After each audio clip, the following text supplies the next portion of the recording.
अस्सलाम वालेकुम, मैं हूं आपका होस्ट मलिक सियाब तो नाजरीन।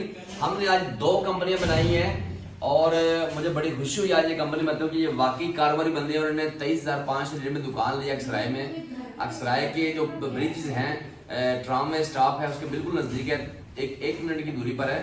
तो इन्होंने कंपनी में लकी फैशन लिमिटेड के नाम से कंपनी बनाई है और ये पाकिस्तान से यहाँ पर इम्पोर्ट एक्सपोर्ट भी करेंगे और यहाँ पर की दुकान जो है वो जो परचून और थोक दोनों पर इनके दुकान पे कपड़े दस्तियाब हैं। तो जनाब आपकी कंपनी में कोई दुश्वारी पैदा हुई आपको?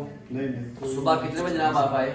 सुबह मैं 9 बजे आ गया था। ये 9 बजे आए और अभी टाइम क्या हुआ जनाब? 5 बज चुके हैं, 5-20 मिनट और इनकी कंपनी कंप्लीट हो चुकी है।